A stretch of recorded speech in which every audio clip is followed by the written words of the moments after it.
কন্যা সন্তান হওয়ার স্ত্রীকে বাড়ি থেকে বের করে দিল স্বামী। বিয়ের কিছু মাস পর থেকেই স্ত্রীর ওপর অত্যাচার আরম্ভ করে স্বামী ও তার বাড়ির লোকেরা। সেই অত্যাচারের মাত্রা বাড়ে কন্যা সন্তান হওয়ায়। কন্যা সন্তান হওয়াকে স্ত্রীকে বাড়ি থেকে বের করে দিল স্বামী। 21 দিনের কন্যা সন্তানকে নিয়ে পুলিশের দ্বারস্থ মা। অভিযোগ পেয়ে অভিযুক্ত স্বামীকে গ্রেপ্তার করল পুলিশ। ধৃতকে আজ বারুইপুর আদালতে পেশ করা হয়েছে। ঘটনা তদন্ত শুরু করেছে পুলিশ। গড়িয়া এলাকার বাসিন্দা নবকুমার মণ্ডলের 1 বছর আগে বিয়ে হাওড়ার উদয় নারায়ণপুরের বাসিন্দা তনুশ্রী হালদারের সঙ্গে। সোশ্যাল মিডিয়ার মাধ্যমে দুজনের পরিচয় হয়।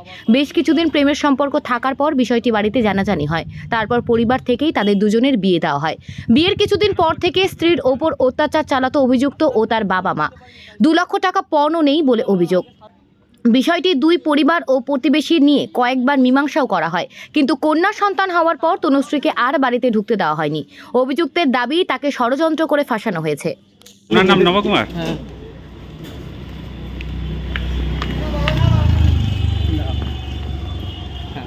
এই কন্যা সন্তান হয়েছে বলে স্ত্রীকে বাড়ি থেকে বের করে দিয়েছেন? বলতে দেন।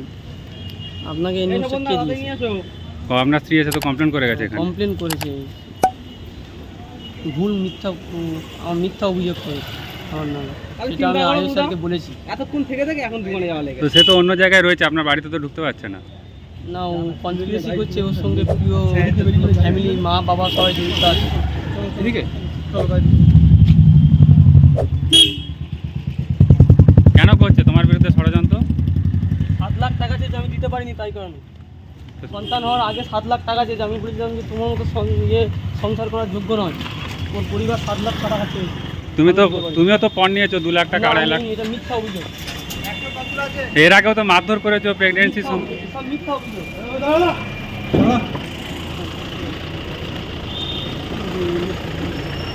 দেখে যাচ্ছিল